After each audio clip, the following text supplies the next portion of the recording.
Assalamualaikum warahmatullahi wabarakatuh. Apa kabarnya teman-teman? Semoga teman-teman sehat selalu dan tetap semangat belajar di rumahnya. Baik teman-teman, hari ini kita akan melanjutkan tema ke-7, kepemimpinan. Subtemanya adalah subtema kedua, PB-nya, PB ketiga sampai PB keempat. Halamannya adalah halaman 84 sampai 104 ya teman-teman. Baik teman-teman, sebelum kita mulai pembelajaran hari ini, kita bersama-sama membaca bismillah yuk. Bismillahirrahmanirrahim. Nah teman-teman, ini dia tujuan pembelajaran kita hari ini. Yang pertama, dengan video siswa mengetahui peran Indonesia dalam kerjasama bidang sosial ASEAN. Dan yang kedua, dengan video siswa dapat mengetahui pentingnya mengetahui kesehatan reproduksi pada masa pubertas. Yang ketiga, dengan melihat video siswa mampu menuliskan langkah-langkah pembuatan teks pidato. Dan yang terakhir, dengan melihat video siswa mampu mengetahui penerapan sila Pancasila keempat. Oke teman-teman, yuk kita buka halaman 84. Semoga teman-teman sudah membuka buku halaman 84. Nah, di sana terdapat bacaan tentang peran Indonesia dalam kesejahteraan atau kerjasama di bidang sosial ASEAN. Di sini Bunda Nina sudah merangkum ya teman-teman, ada contoh peran Indonesia dalam kerjasama di bidang sosial budaya dalam lingkup ASEAN. Yang pertama yaitu bentuk kerjasamanya ada apa aja sih Bunda? Yaitu pertama bidang perempuan, penanggulangan bencana alam, kemudian kerjasama perdamaian, kerjasama kegiatan keolahragaan, kemudian kesejahteraan, pertukaran pelajar, dan pengenalan budaya. Nah, untuk bacaan selanjutnya, teman-teman juga boleh membaca di buku ya, halaman 84. Oke teman-teman, setelah teman-teman membaca buku halaman 84-85 dan membaca yang ada di layar Bunda Nina ini, nah teman-teman, yuk kita kerjakan, ayo eksplorasi dan ayo rumuskan pada halaman 85. Ini dia, Bunda Nina sudah mencoba mengerjakan, ayo rumuskan halaman 85. Coba jawabannya sama nggak dengan jawaban teman-teman? Oke, kita bahas nomor 1 teman-teman. Yang pertama itu ada pertanyaan, masalah apa saja yang termasuk masalah sosial yang utama? Di sini Bunda Nina sudah menjawab. Nah, yang pertama itu yang termasuk masalah sosial adalah kependudukan, kemiskinan, ketenagakerjaan, dan kesejahteraan masyarakat. Kemudian pertanyaan nomor 2, apakah Indonesia termasuk negara yang aktif dalam kerjasama ASEAN bidang sosial? Kemudian teman-teman harus jelaskan nih, ya atau tidak ya? Nah, kalau Bunda Nina jawabnya iya. Kenapa? Mengapa? Nah, Bunda Nina menjelaskan karena Indonesia termasuk penghasil pangan terbesar di ASEAN. Lanjut teman-teman, nomor 3. Tuliskan 7 upaya yang dilakukan Indonesia dalam bekerja sama dengan masyarakat ASEAN di bidang sosial. Nah, upayanya itu yaitu ada di bidang perempuan, penanggulangan bencana, perdamaian, olahraga, kesejahteraan, pertukaran pelajar, dan bidang budaya teman-teman ya. Tadi di video sebelumnya ada ya teman-teman. Oke, selanjutnya teman-teman kita akan membahas nih teman-teman, pentingnya mengetahui kesehatan alat reproduksi pada masa pubertas. Ada di halaman berapa Bun? Ada di halaman 87 sampai 88. Ayo teman-teman dibuka bukunya ya. Nah, di sini Bunda Nina juga sudah merangkum pengetahuan dasar yang perlu diberikan untuk remaja sebagai berikut nih teman-teman ya. Nah, teman-teman ini sudah beranjak remaja nih, dari anak-anak sekarang sudah remaja. Yang pertama teman-teman, penting sekali nih ya teman-teman mengenal sistem, kemudian proses dan fungsi alat reproduksi.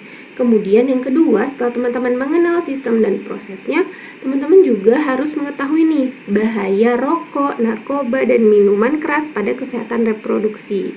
Dan yang ketiga, teman-teman juga harus mengetahui nih penyakit menular seksual dan HIV atau AIDS ya. Kemudian teman-teman setelah mengetahui penyakit menular, nah nanti teman-teman pasti tahu apa sih dampaknya bagi kesehatan reproduksi kita. Dan yang keempat, pengaruh sosial dan media terhadap perilaku remaja ya. Teman-teman ini sekarang sudah beranjak dari anak-anak ke remaja. Dan selanjutnya yang kelima, pelecehan atau kekerasan seksual serta cara mencegahnya. Nah, kemarin kita sudah mengetahui waktu pertama ya teman-teman belajar di tema sebelumnya. Nah, yang keenam, perlunya remaja memiliki pengetahuan agama untuk bekal masa depannya. Ya, ini betul banget ya teman-teman ya. Dengan agama kita bisa lebih tenang hatinya dan lebih jernih pikirannya. Dan selanjutnya, setelah teman-teman membaca halaman 87 sampai 88, Bunda Nina juga mau teman-teman menjawab halaman 88, ayo eksplorasi dan ayo rumuskan. Ini dia jawaban Bunda Nina. Teman-teman boleh menulis langsung pada buku paketnya masing-masing.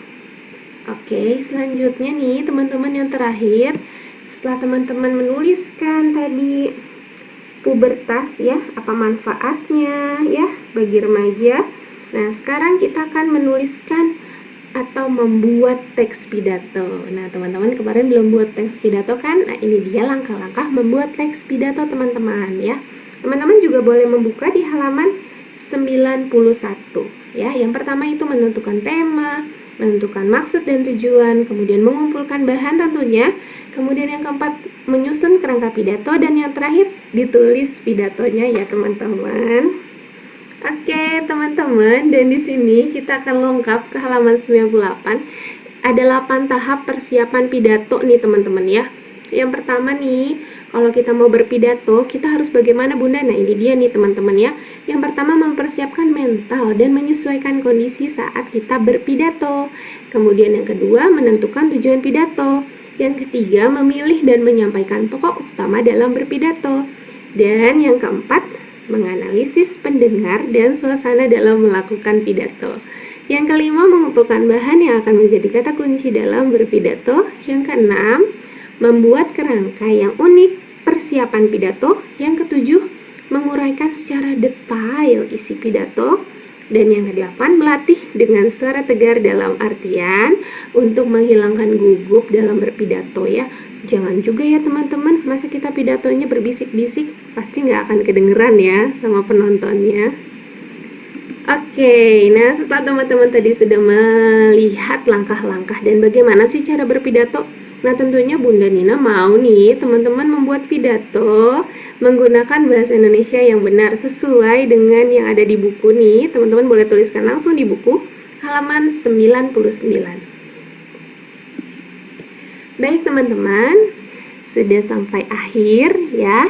Jadi teman-teman, tugasnya hari ini adalah ayo eksplorasi halaman 85. Nah, ini ada di video ya teman-teman. Ayo rumuskan juga yang tadi halaman 85. Kemudian ayo eksplorasi halaman 88, ini juga ada di video. Dan ayo rumuskan halaman 89, ini juga ada di video. Dan terakhir, nah ini adalah halaman 99, membuat pidato. Teman-teman boleh kerjakan secara mandiri. Oke, baik teman-teman. Sekian dari Bunda Nina, semangat belajar di rumah grade 6, berani bisa mandiri. Terima kasih teman-teman semuanya. Wassalamualaikum warahmatullahi wabarakatuh.